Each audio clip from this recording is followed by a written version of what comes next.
Susie.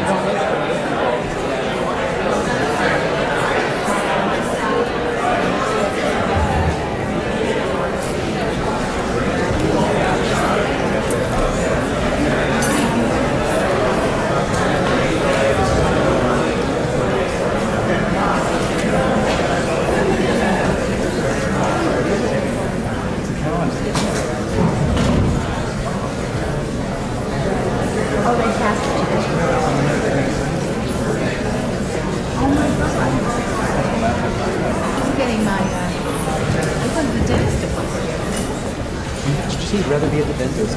No, I have to be. I have to be at the dentist. I'd rather be because No, he's sitting down there. He's just going to hop up and come out.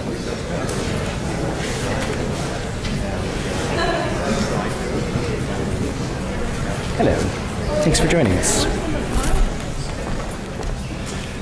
We're going to get started in just a minute.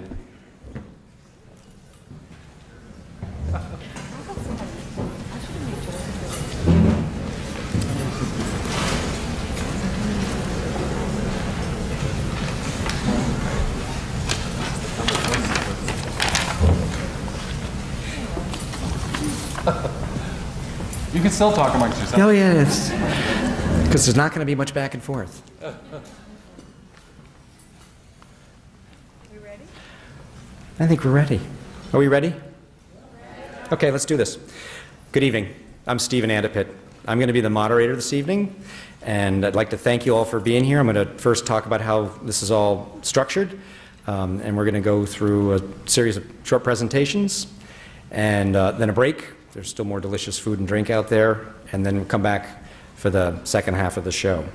So we have two objectives for this forum this evening. First is for you all to meet the proposer teams that are sitting up here, and as important, maybe perhaps more important than that, is for all of you to give voice to community priorities to these teams as they're developing their proposals to Sound Transit. So that's the basic expectation for this evening. Does everyone have a copy of this agenda? So I'm going to sort of explain how we're going to run through this. And I think there may be copies with one of the usher folks up there or out in the lobby if you don't have them. What I'm going to do is explain the agenda, do some thanks and sort of orientation, and then we'll move into some short presentations. So the first thing I want to do is I want to give thanks to all of you for being here on such a lovely evening. Hard to be inside. I guess it's a good thing that it's air conditioned, but we really appreciate you being here. And we also have some virtual participation. I don't know if any of you saw the hashtag for the live tweeting that is available to people who couldn't be here, but we've also been collecting some input through social media over the last 10 days, maybe 2 weeks or so. And Rachel is down front here, and as she collects anything that fits sort of within the parameters of what we're doing this evening, she'll be sharing that for those who couldn't be here. And I guess that's just one big thought I just want to share with you. You know, it's great that you're all here, and you know, your investment in the community and the tremendous opportunity that the station represents, but there's a lot of people who can't be here to whom this is really important. And I think Kathy was saying to me earlier today that she doesn't think there's one faculty member or instructor at Seattle Central that lives in the neighborhood because it's just not affordable. There just aren't choices. And you know, and we need to think about all the people that are in the kitchens and cleaning the floors and stocking the shelves and all the shops and restaurants in the neighborhood. So so it's important that you're here to represent what you think is important, but let's also remember there's other people that can't be here tonight. So enough of the heavy part. Some thank yous. First of all, to Sound Transit for supporting this evening with the venue and publicity and staff and technical help, especially to Jeff Munnick and Andrea Burnett, and the delicious local seasonal food, courtesy of very own Broadway Farmers Market, operated by the Neighborhood Farmers Market Alliance.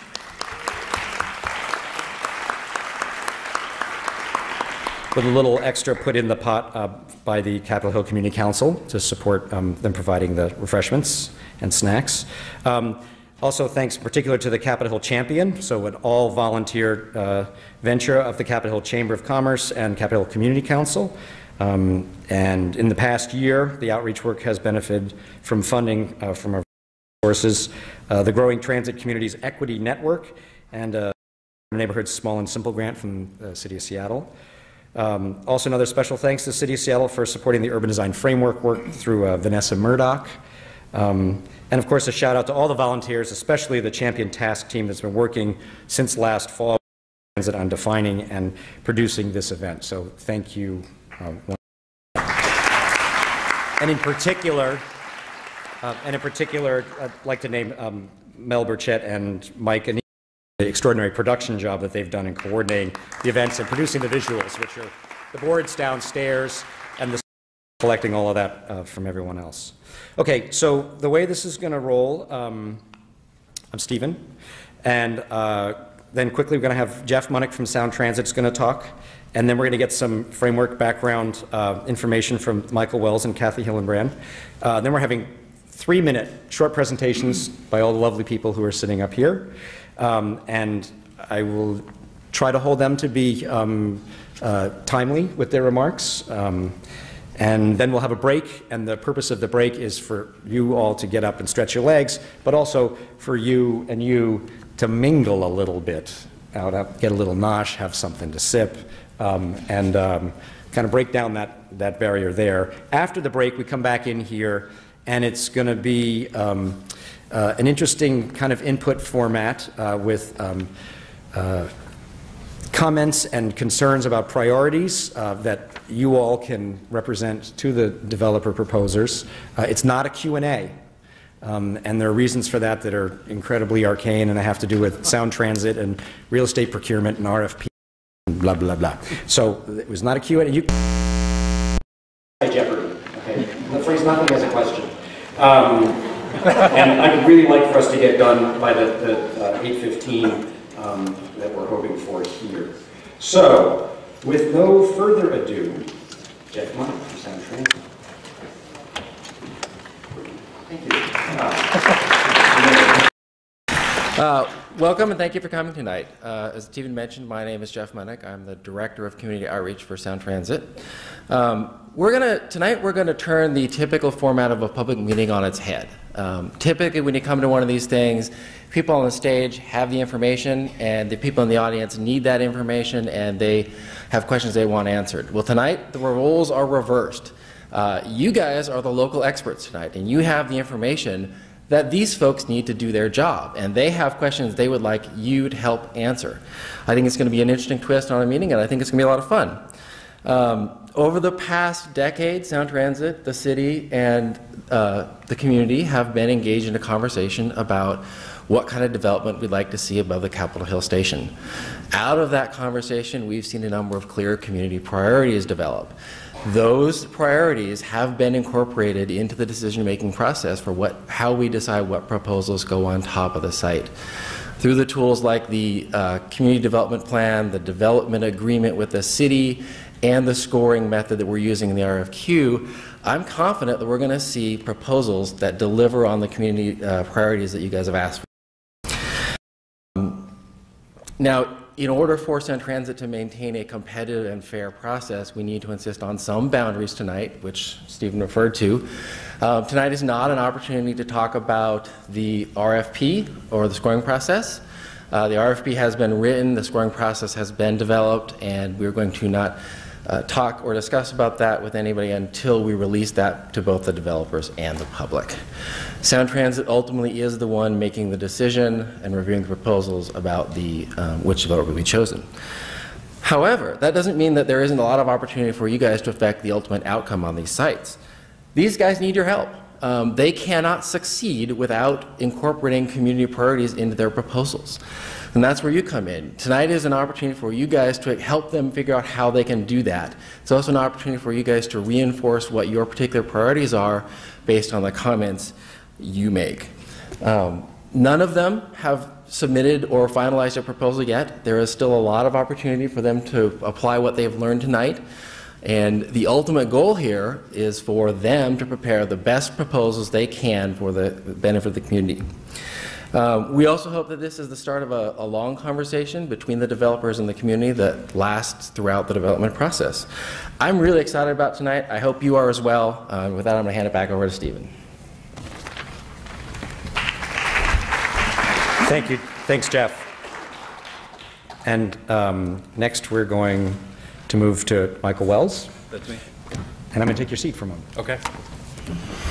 Good evening. Thanks for coming out on such a beautiful night to put you in a dark theater like this. It's very satisfying. So my name is Michael Wells. I am the Executive Director of the Capitol Hill Chamber of Commerce. I'm the Administrator for the Broadway Business Improvement Association, and I am second in command to Kathy Hillenbrand on the Champions. My job tonight is to give you a brief introduction of the work that we've done as the Champions with the community in the past, and to frame some of this conversation for our developer friends tonight. And thank you all for being here. This is a historic day in many ways. If you've been following the Twitterverse, you know that we passed a $15 minimum wage this afternoon at City Hall. Yeah, that was, I was a member of that mayor's task force, and it was one of the most difficult conversations I ever had, and I came out to my Southern Baptist parents in 1982. So, it was a lot of work, but you should know, I just saw an email just now from the mayor saying there will be a press conference and signing ceremony at Cal Anderson Park for this ordinance tomorrow at 1:30. So those of you who are members of the press, I just got that. I don't know, but you might want to be at Cal Anderson Park if you want to do some celebrating tomorrow for that. Tonight is historic as well, and it's because we have the opportunity to speak directly as a community to developers in a way that hasn't happened before in the Sound Transit Light Rail system. And we're really proud of that. We're proud that we've made that happen. We're proud that we've engaged this community and made our priorities known to make this very important, historic spot the best it can possibly be. So outside, I think you saw the timeline board, which talks about our work. I believe I had the first conversation about this in 1994, but the actual first vote on Sound Transit happened in 1996. And since that day, this community has been actively engaged in talking about what will happen, what transit means for this neighborhood, what this site will mean for this neighborhood, how we knit together Broadway and Pike Pine, and how we invigorate the entire neighborhood with arts and culture and what we want to happen there. So tonight is a culmination of all of those conversations that began long ago, so thank you for being a part of it. So community outreach happened by Sound Transit itself as an agency for a full year. At that point, the Champions was formed in 2009, and the Champions is a collaboration between the Capitol Hill Community Council and the Capitol Hill Chamber of Commerce. And that collaboration is strong because it brings together both residents and businesses to talk about these issues. And we think that we have a stronger voice as a community because we've done that, and we're very proud of that collaboration. So that's who the Champions are. We are a collaborative force to get the best possible development on this site, with all of your input and years of conversation. In 2009, the first TOD charrette was held for the Capitol Hill community. We met up at Seattle University, spent the day talking about transit, and based on that day and initial community reactions, as well as all kinds of documents from the neighborhood plan, the Broadway Vitality Action Agenda, a recommendations report was put out in 2009, based on what this community wants to see at this site.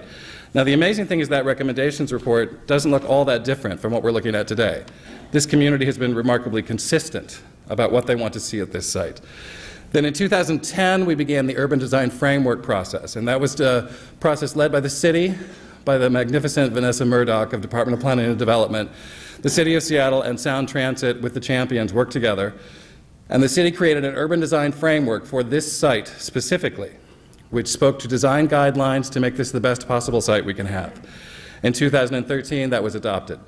In between there have been community conversations. We have tabled at events. I think I have slides too. Oh, I do. Look at that. This is the Urban Design Framework charrette. This was from 2011. This is another community forum in May of 2013. And then that guy at an information table at the farmers market on a Sunday. We have been doing collaborative community outreach around this process for a long, long time now. And we think we have heard your voices, and we think we've incorporated them. And we think that our developers have heard them as well, and they'll hear more tonight. So, we as a community have been here since day one in this conversation. We will be here on the day that the last brick is laid, and we will be there beyond. It is our job, tasked by this community, to steward this development to ensure the best, strongest outcome possible. Capitol Hill is a vocal, opinionated, strong-willed community. You may hear criticism of our work tonight. You may hear criticism of your work tonight. That's okay. We thrive on multiplicity here. But there's one thing that there's no lack of consensus on. And that is our common goal is the best possible development on this important, unique, historic site. We are asking you as developers to be bold. We are asking you to think historically. We want you to give us your best work, 120%. We are here to help you succeed, not to impede your work. We are your neighbors and we will be your partners, and we have a lot of information to give. So, one last thought. Robert Frost, I used to have a little bookstore. Robert Frost had a poem called Mending Walls that you've all heard about. The famous line is that fences make good neighbors. But what people forget is that Robert Frost made a criticism of that in that same poem. The person who was commending fences was his neighbor, and he said that that neighbor lacked frivolity and fancy, something that Capitol Hill has never lacked any of. He also said that spring was all around him, and yet his neighbor moved in darkness. There's no need to move in darkness in this project. We've spent years creating sunlight around this, and we're really looking forward to this work. Thank you. Thank you. Thank you.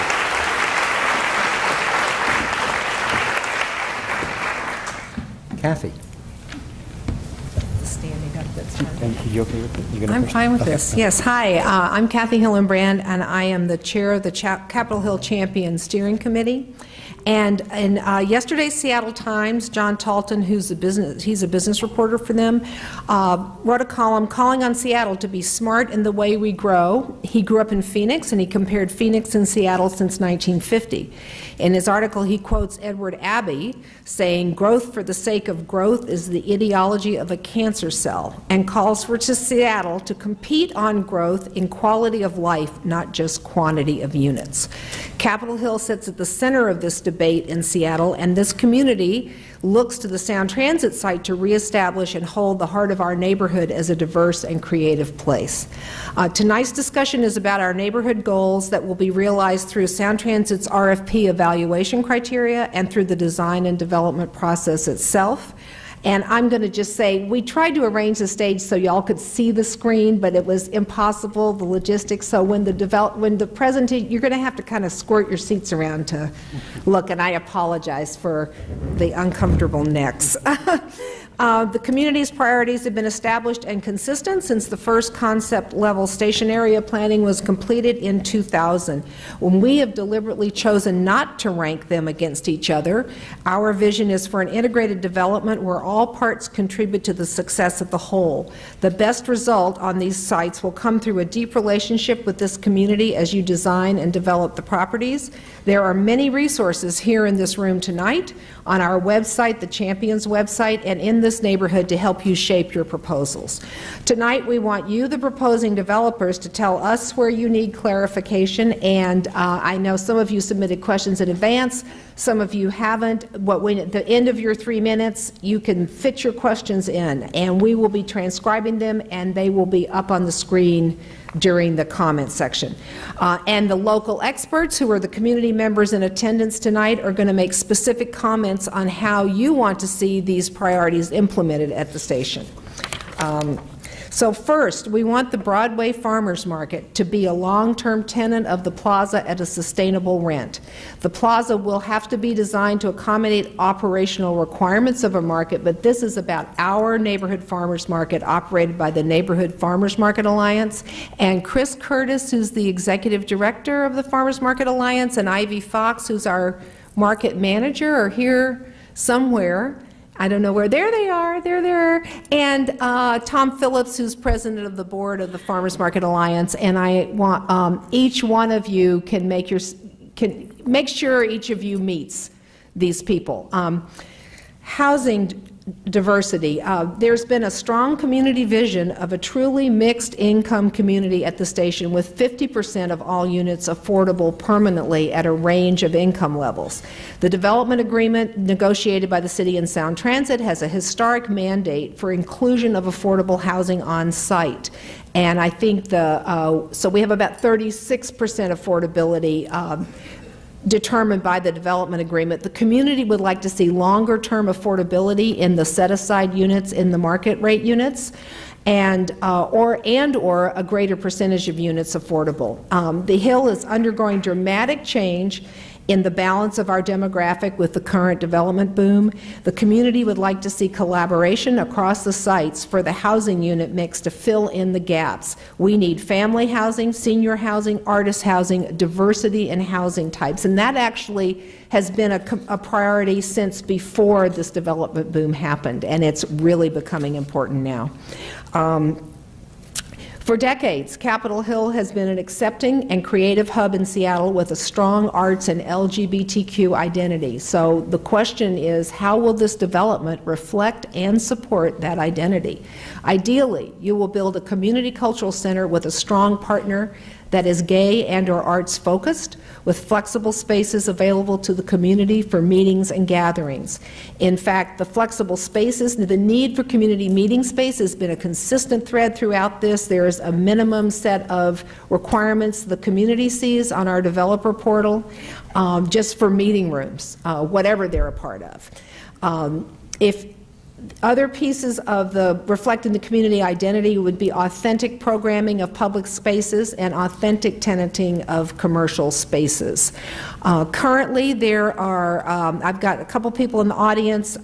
There's been a group, Seattle LGBTQ Development, working on designing and developing a community center. George Piper, who's president of that, is here. Matthew Richter, who is at the Seattle's Office of Arts and Culture. I can't see anybody, but Matthew is here, and he is like the space czar in Seattle for arts organizations looking for space, and he is well aware of who's looking for space, what their capacity is, what their capital campaign capacity is, etc. So it should be easy to find good partners for a community center. And then Rachel Brister, who's here, she's Deputy Director of the GSBA. She's our tweet maven tonight. But the GSBA has a Seattle LGBTQ Visitor Center and First Security Bank on Broadway, and that again is something that might be a great wayfinding element as part of the development. Great placemaking in the public spaces. So this is an interesting site. It's really there's huge public infrastructure investments. There's Cal Anderson Park. There's multimodal transit. There are important linkages of Broadway and Pike Pine. There is a plaza down in the center of this site at an awkward grade. All these things need to be integrated. The plaza, the Festival Street, the Nagel Place extension, which will cut all the way through the block to John, the passageways through the buildings from Broadway and 10th. We need healthy design and management of these public spaces, and the community would like to see community involvement in the design, naming, and management of the plaza itself, which I believe is supposed to be the property of developer of Site A. And another thing we would like to see is a management agreement across all the sites so that the surrounding buildings, the park and Cal Anderson Park Alliance, and the neighborhood organizations such as the Chamber, the BIA, the Farmers Market, etc., can all ensure that there is good management and activation of these public spaces. It's how they function is going to be really, really important. Sustainability. There are many opportunities here on these properties for cross-site sustainability. What kind of collaborations are possible among the buildings? Could there be some form of district energy? We have site-specific design guidelines that have been appended to the Capitol Hill design guidelines, and they incorporate important sustainability principles. It is key in your proposals to respond to those site-specific design guidelines because they will guide the design review process later. So you might as well start by incorporating them now instead of having to think about it later. The other thing that's going on up here that's very exciting is Capitol Hill is forming an eco-district, and Whitney Frazier, who is on that steering committee, is here. And the eco-district is developing performance measures which include measures such as culture and equity and community, not just green building standards, but other aspects of what makes it a completely holistic, healthy community. And we ask that your proposals take the eco-district into consideration. Retail. Broadway has been missing its two front teeth for a long time, so how are you going to knit it back together and connect it to Pike Pine? Right now, we are getting bars, restaurants, banks, and fitness studios, and I think we're all getting really tired of them. And this community challenges you to create something different when you think about the commercial tenanting. As 5,000 plus new residential units come in, and this doesn't include what's coming to the station. This is like what's coming in the next 2 or 3 years. How are the everyday needs and desires of the residents, workers, and students in this area served? Getting around. The site is a vortex of activity. This year, the new cycle track is open, and the new streetcar is going to be opening. And you can leverage all these infrastructure opportunities with smart design to connect and integrate the site with the wider community. We need continuous safe routes for pedestrians and cyclists to the plaza and adjacent transit and back out into the neighboring residential neighborhoods. There are neighborhood greenways planned that this site needs to connect to. And, you know, some simple suggestions are things like, how about a bike station on the properties? How about some public bathrooms, which would be good for the farmers market and everybody else around here. This is the site plan, and there are many pieces in the air flying around, and hopefully by the time your proposals are developed, there will be some interesting pieces we don't even know about tonight. And we hope you can make proposals that have creativity and flexibility, and then we call on Sound Transit to have some flexibility in its thinking about these sites and its RFP evaluation. And we have 2 non-negotiable priorities I want to end with, which is to house our farmers market on the property and to work with this neighborhood as you design and develop. Thank you.